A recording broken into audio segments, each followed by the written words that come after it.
Hello, everyone. Welcome to this week's edition of the Master Instructor Roundtable. I'm Regional Master Instructor Marty Miller here with fellow Regional Master Instructor, Miss Wendy Batts. How are you today, Wendy? I am good, Marty. How are you? Awesome. You know, I always look forward to this. I think we got a fun topic today. Maybe make people scratch their head a little bit and go, you know what? I never thought about that. I like those types of webinars and podcasts that we do to make people think outside the box. And I think today, with some of the information that you had, I know that we've kind of talked a little bit about resistance and how it's important to change it up.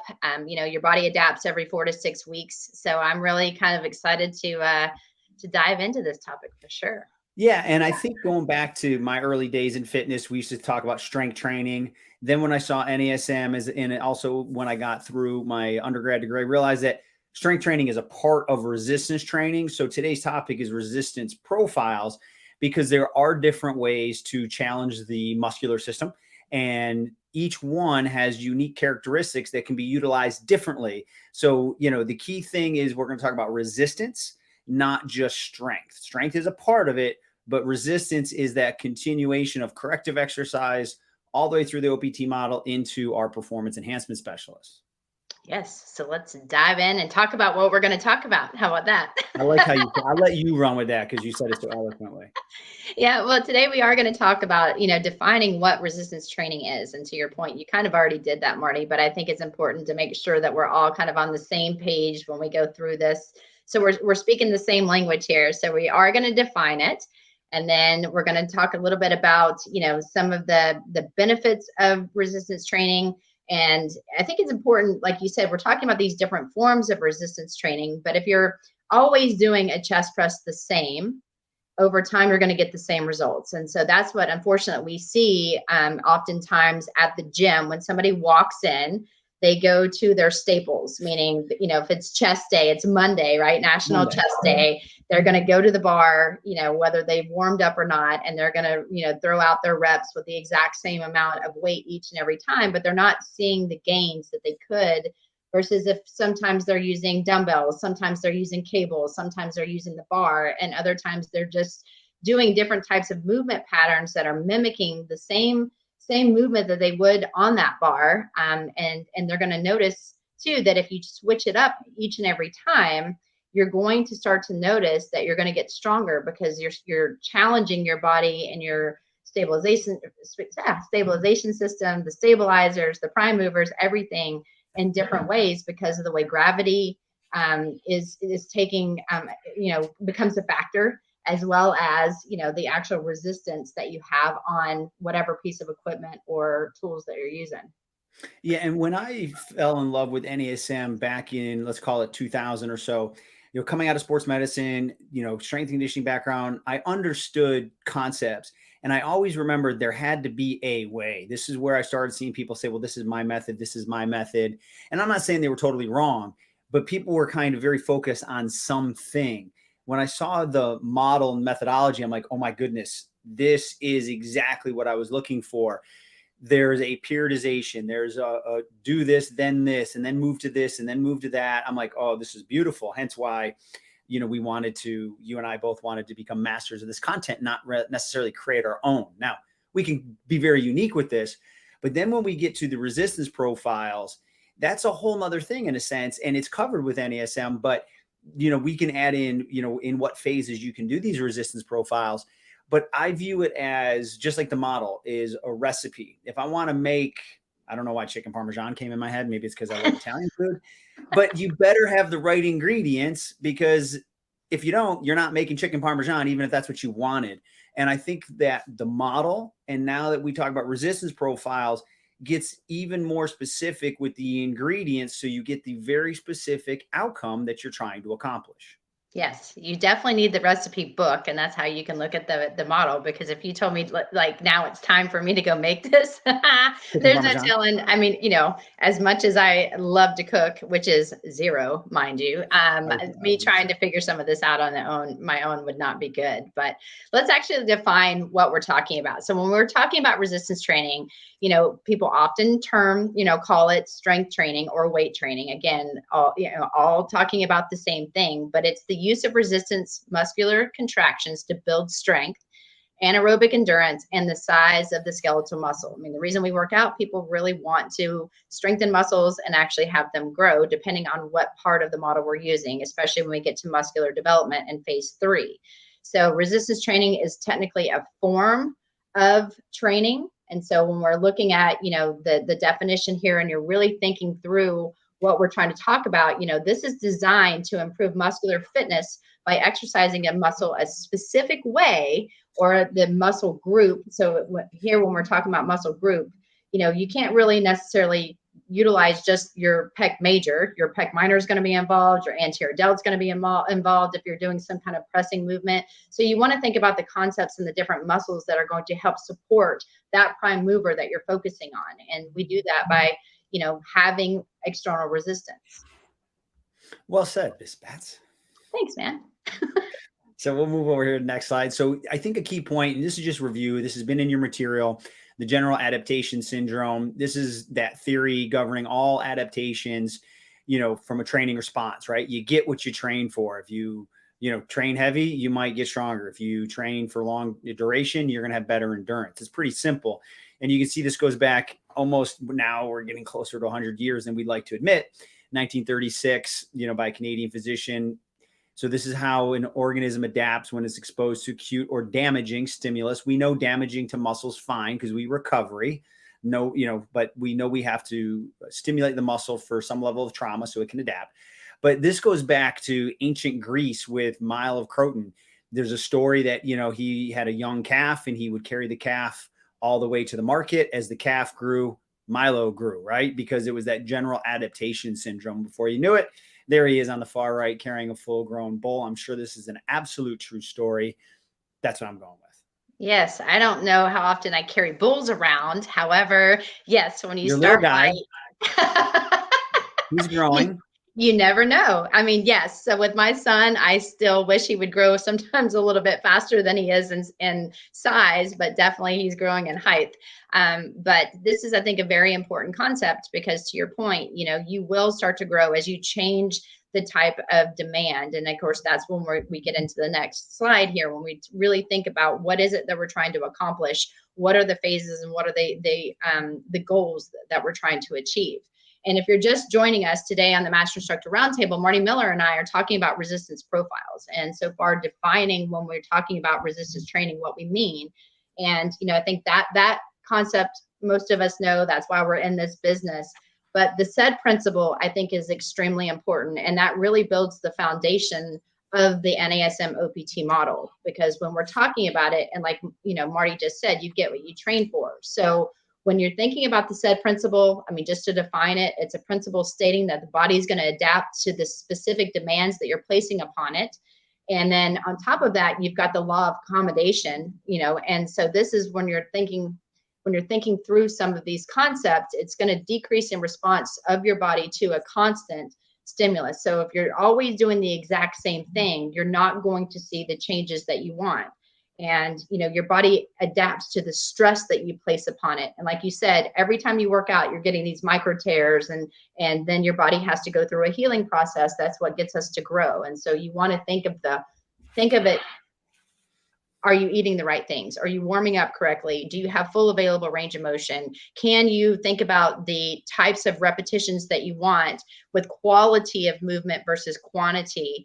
And then at that point, every 4 to 6 weeks, reevaluate where you are, and then you can start to add more load versus starting out at adding heavy load, seeing if you can do it to feel accomplished, knowing that you haven't taken the right steps to, as you say, earn the right to lift heavier because maybe you've got your quality of movement isn't correct, or there's a lot of dysfunction that you're trying just to work around, which, as we know, if you work around things the wrong way, you're applying stress to joints that are not beneficial. That's going to lead to long-term injury later down the road if you're not careful. Yeah. And when we go through the whole model, the SAID principle goes, from corrective through stabilization to strength endurance, then, the other phases of strength potentially into power. So it is for all phases. If you follow the model's built with the right amount of sets and reps and work to rest ratio to get a very specific outcome based on the SAID principle. And they build off each other. So that way you're your best as you progress through the model. And the quote here, I don't know exactly who said it, so I couldn't, it wasn't my original thought. I heard it from someone, so it's anonymous. That's what we're going to go with. The body responds to stress, not an exercise. So even if I'm doing a chest press or a squat, it's a movement pattern under some level of, stress, meaning whether it's endurance stress, strength endurance stress, power stress, that part doesn't matter. So it's not necessarily the exercise, it's the stress within a movement pattern. Indeed. There you go. Oh, so Marty, you and your strength curves. I know this is totally you. So I'm going to, yes, because I know this brings a lot of joy. So I'm not going to take that joy away from you. I appreciate it. That's why we make such a great team, Wendy. It's awesome. So when we look at strength curves, it's pretty simple. We have 3 different strength curves. We have an ascending, a descending, and a bell-shaped curve.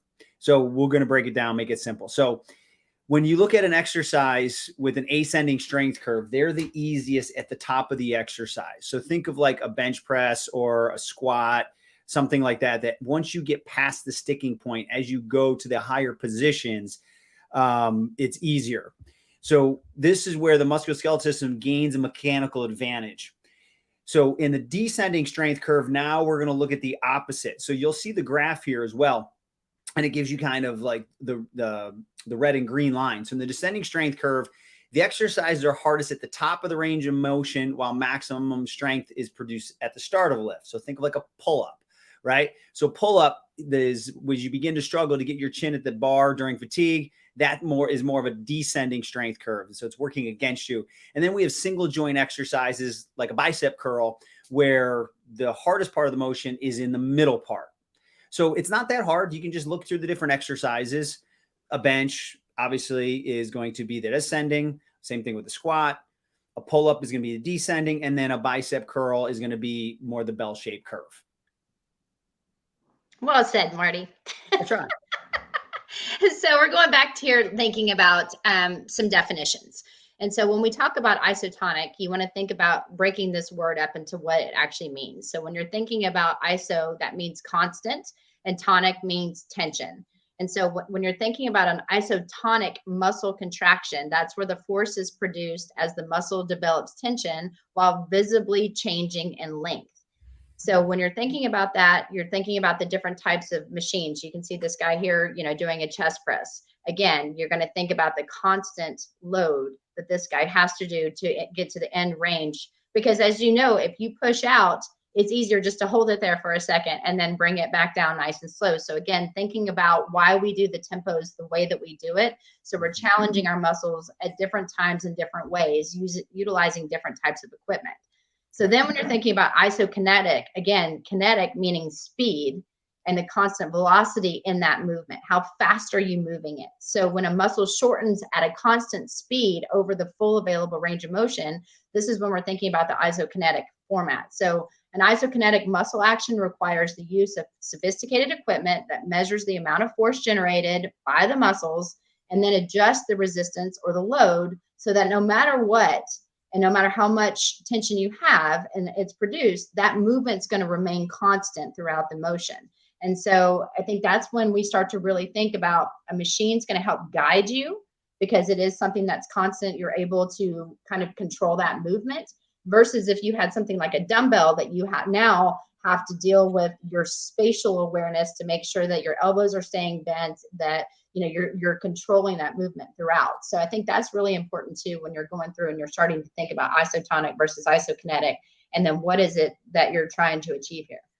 Right. And I think just to add a little bit to the great explanations you had is, let's use the chest press. So, people know I work for an amazing equipment manufacturer. So one of the advantages of the machine, besides the stability and all that kind of stuff, is they can come up with a cam type system to offset that strength curve. So if you look at a dumbbell, you're going to have your, preset sticking point, and then it gets easier. Where if you look at a chest press machine, if it's designed properly, that way the cam allows you to have more of a constant tension throughout the entire range of motion, because they want to try not to make it too easy for you at certain points. A dumbbell is going to be a dumbbell no matter what. And then isotonic, the thing is, you could have someone like my size and someone like an elite football player. The bar is going to be moving at the same speed. because the machine is always countering your force, but the output of force will be measured by the machine. So for all of you that are joining us this week, I'm Marty Miller here as always on the Regional Master Instructor Roundtable with Miss Wendy Batts, and we are talking about resistance profiles. Yes, we are. Sounds good anyway, right? We're going with it. Love it. So here we got inertia. So this is a resistance an object has to overcome to challenge its state of motion. And the absence of inertia reduces joint load at the beginning of the movement and the speed at the end. So, for safe and low joint impact workouts, this is a way to think about it. I like the picture here, Marty, because it actually makes sense. And I think the easiest way, because it's, again, this should be not only recorded on a Monday, it should be played on a Monday, because we're going to keep coming back to chest press. So think about if I had a bar and I lower it first and then go into my repetition versus starting with dumbbells at the bottom, or a machine where there's not like that kick assist that allows you to get the bar moving. It's always harder at the very beginning from that set position where there's no inertia. So that's where, again, you're just looking at how you're setting somebody up, what you're doing with the load, and where the first part of the motion is. Yes. So then here you're going to think about too, like elastic resistance. And I know this is where we're going to spend some time on here. And, as defined, we're accommodating resistance as using, the thought process that the special means to accommodate resistance throughout the entire range of motion rather than at a specific point. So because some of the joint angles and the velocity of the movement, the force of the movement is less at certain joint angles. And so, like you said, Marty, too, like when you're going down and doing a push-up, it's hard when you go down and you're going down for tempo. So if you go down for 4 seconds, you pause at the bottom and you come up, it's really hard because your body weight and gravity is now going to take position. But if you can see here, I love doing these, especially as people get stronger. You put a resistance band against you. That band's going to want to throw you down at a faster, rate, because again, think about the band. But now when you push up, you're pushing up against resistance. So now you have to lift your body weight and the resistance of the band. And so, often people are like, oh, I've got to put like a, weight on my back in order to load it, or I've got to do these things. And guys, that's usually unsafe for someone, especially if they don't have a very strong core, because you're putting that amount of force and compression on your spine, when you can easily add resistance bands to challenge yourself, because again, when you're the weakest, it's the strongest and vice versa. Now you're adding gravity to it. You're adding the actual motion and push up. And if this guy would add the plus, so he's not winging, it would be even more spectacular. Well, you may not have got there. Let's give him the benefit of the doubt. Right. but the use of bands is interesting. Forget that it's Instagrammable, but the real, like Wendy's saying, the reason behind it is, and again, it doesn't have to be a chest press. It could be anything. It could be on a squat. We just picked this picture, is that, think about a max bench press. If your max bench press, I know Wendy's is about 300 pounds. On a good day, right? She's only 300 pounds strong at the weakest point in that lift. So once she gets past that sticking point, she could probably handle more load, but because it's a bar, you can't just magically throw plates on. So she gets extra load in the mechanical advantage part of the lift. So a band is the way. Some people call it accommodating, but it really isn't. It's a variable, because the band, as it stretches, gets more resistance. So that's a whole for another conversation in the research. But so if Wendy gets her 300-pound bench and she gets past the sticking point, all of a sudden the motion gets easier. Well, when the band starts to stretch, now she's getting more resistance in the position that she's stronger, but isn't loaded because she had to get past the sticking point. So that's truly one of the uses of a band. And that's where a lot of times you'll see it in performance, because they want to maximize strength through the entire range of motion. Yeah. And you have to control it on the way down too. And as we know, that's why, especially, utilizing the model, when you think about it, our tempos for during the eccentric contraction are slower, because you're having that constant of time under tension with those muscles. Well, now we've added that band. So when, usually it's kind of easier to go down and complete it, even though, you might have done it at a slower pace, so it's technically harder. You're fighting that resistance too, where it would want to throw you down at a quicker rate. You have to control that. as well. So to your point, Marty, unless, when you're using bands, I mean, I don't think we utilize them as much as we should, because they can really change someone's workout by just throwing bands on, even the bar, like you said, the bar, whether you're doing, chest squats, we utilize them a lot. We do them a lot in power, because again, it might be a little bit easier, but now we can add that resistance that wants to throw you back, and you have to be able to control that at all times. Without a doubt. Well said. So a couple more things here. I think we've kind of covered it. I'll just throw through these bullet points. So that accommodating resistance, or again, I'm going to use the term variable because of what we talked about, fits exercise on that strength curve. We gave a great example of that. We already talked about Wendy's awesome 300-pound bench press, that is only a measure of her strength at her weakest point, which is fine. It's still acceptable to do those, but just understand that you have more strength throughout the other parts of the range of motion. So elastic could help that. And then, that's the 1 rep max. And then accommodating resistance or variable resistance can be used to work around injuries as well, because as you start a joint motion, there's not as much stress as if you're using a barbell or dumbbell. And it allows that resistance profile to take out the stress, the inertia at the beginning of traditional isotonic exercises. And then the last thing I could have put in there is a lot of us are weaker in our end range of motion. So if I'm using a cable, it's a constant. But if I'm using a band for external resistance, as I get towards my weaker part, there's a little more resistance. So I can then train in end ranges of motion as well. So, and they travel easily. They're non-intimidating. That's right. Yes. And a good example of that too is, like, think about a Palloff press, so that's one of the ones that, we utilize a lot too. And for those that are kind of new to a Palloff press, if you're using a cable, to your point, Marty, I mean, yes, it's heavier, you have to hold it, but it's easier. Like if you have a band, you can choose obviously the thickness of the band, but when you go to that end range and you hold it for 3 to 5 seconds and then slowly bring it back, it's going to want to throw you back very quickly, because it's a quote rubber band, if you will. And so you have to maintain that constant control. So for somebody that's kind of new to exercising, and you know that they're weak in certain parts and they're not ready to load heavily, or to your point, Marty, they're coming out of some kind of, surgery, or they're, injured, and you're bringing them back, bands can really help somebody. And like you said, you can throw it in your suitcase and travel with them, and there you have it. There you go. There you go. So a few more things here. I think we covered all this here. So you look at the vulnerable range of motion, minimized, increases the amount of time the bar accelerates. So if you're doing power, right, it's not full power, because at some point you do have to decelerate, but because the band is creating the tensile strength, you get to accelerate through more of your range of motion. So that's great. And then also, as you mentioned, is the time, the athlete will have to accelerate the bar, increasing the mass band tension being lifted throughout the entire range. So just so many different benefits to it. Don't just do it because it's cool and Instagrammable. Understand the science behind it. And then you can do it for Instagram. And I love this exercise. I do this all the time with my clients. It's one that I really, really like because it challenges the core. Obviously, you're having to maintain, good core stabilization in order to stay on the bench so you don't fall over.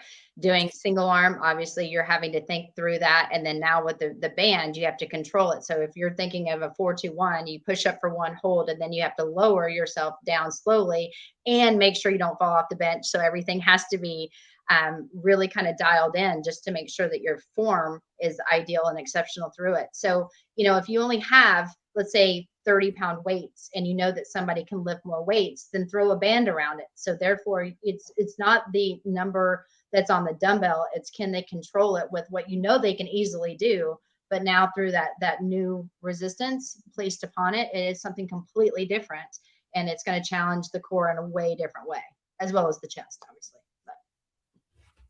All right, now we're going to move into viscous. So now we're going to talk about as if you were applying force underwater. Now, again, there are pieces of equipment out there that can apply from a motor, a viscous response. So it's going to be the same. So viscosity is the consistency between solid and liquid. Viscous resistance, the load increases or decreases depending on the speed of the movement. So if let's say this individual is doing a torso rotation, they go slow, there's going to be resistance. But if they accelerate, there's going to be more resistance. So that's due to the viscosity. But one of the best things about viscosity is as soon as I stop, the resistance is gone immediately. So Mhm. it's very safe. So sometimes if I'm doing power cleans, kettlebell swings, plyos, if I need to take a timeout, you still got to finish the repetition. You better have an exit strategy, right? So in water or viscosity, when you're done, it's done. So it's really safe. It's a great way to train to develop power, metabolic conditioning. So I think everyone should consider how they can apply some type of viscous resistance, maybe sometimes the year in their program. Yes, and I always find this interesting because I've seen this. I mean, this is totally off topic, but when I look at this picture, I'm like, I don't know anyone that actually wears their shoes and socks in the pool when they're doing this. So I don't know if I'm missing something here. But I did find that kind of amusing because I mean, They're probably doing water shoes. Let's give him credit there. right, right, So maybe with he my was doing socks some on. sprints and didn't want to tear up his feet. I don't know. I mean, there's a lot to it, but I was just gonna make that known that I did notice that, and I don't know if anybody else that actually watches this sees it too. We're on the same page for sure. But I love doing pool workouts. I think doing that, especially somebody that's coming out of rehab. There are so many different variations, and now they make all those really cool pool actual weights where you're doing the same thing. So it's not just kickboards and just working on your kicks and things like that, but there are so many different variations, and the workouts in the water can really help someone, especially when you're trying to build max contraction, because you're not loading your spine as much, and so it can be a little more gentle on the body as you're going through that. Without a doubt. Yep. And today on this week's Master Instructor Roundtable, myself, Wendy Batts, is here with Marty Miller, and we're talking about resistance profiles. So we're talking about the importance of thinking about the exercises that you're choosing, always making sure that you've got good form. But then when you're thinking about resistance, it's really good to switch it up because there's so many different variations to think about, whether you're looking at a bell curve, what type of exercise are you trying to accomplish, and what kind of stress and strain are you putting on the muscle in order to get it to its maximal contraction, and are there ways without just loading things heavily that you can utilize, such as resistance bands, or like you said, Marty, thinking about isotonic versus isokinetic type machines, if you can find stuff like that. I mean, I know Technogym has some amazing stuff. We use those a lot on the leg presses, especially where we are, because we can take some of the tension off. We can do a lot of power stuff, and then we can load it pretty heavy as well, depending on what you guys have available. There are certain ways that you can manipulate that same movement that someone does each and every time they go into the gym.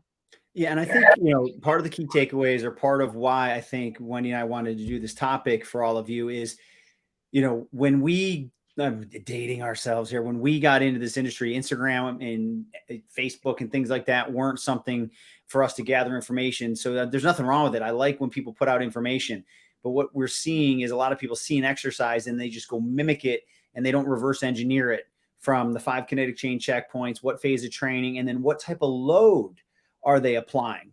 So go out and discover different exercises, but use a critical eye of thinking. Say, okay, I see them using kind of like the flywheel, which is an eccentric. I see them doing this, this, and this, or an elastic. Or so now you can say, okay, that makes sense to me with this type of client for this type of part of training. So don't just mimic something. There's the exercise. I'm like, oh, that's a cool variation. But I always run it back through the model and say 5 kinetic chain checkpoints, what phase of training does it belong, and what's the resistance profile? And then from there, there's a lot you can do. So again, are you doing resistance training versus strength training, right? There is a block designated for strength training, but not every time you do resistance, you're not always targeting strength, right? There's stabilization and endurance and then power. Focus on the difference in resistance profiles. And then, as I said multiple times, utilize those different resistance profiles within the OPT model. Well said, So, Mark. yeah, Well, this week was actually really fun. I was excited when you said you wanted to do it because I know obviously you're super passionate about it, and you get to work with some of the cool pieces of equipment that are out there that some of us, have just seen on Instagram or Facebook, or have had the chance to play around with. So definitely look and see what you're able to use. Make sure, number one, that it makes sense for your clients. Have fun with your, creativity in the programming. But again, think about all of the acute variables within the program to make sure that they can still maintain that, and that the quality of movement is always there. Don't try to load something because it's cool, or try to use resistance bands or some other types of resistance that isn't going to benefit your client if they cannot do it correctly. So if you have questions and you'd like to reach out to me, you can always find me on Instagram at wendy.batts13, or you can send me an email at wendy.batts@nasm.org. And then our producer is going to throw mine up instantly, just like that. dr.martymiller72. And then my email is marty.miller@nasm.org. We can't thank you enough for spending time with us today. So Wendy, as always, thank you so much for your knowledge and willing to share that. And for all of you that joined us, we look forward to seeing you next week on the Master Instructor Roundtable.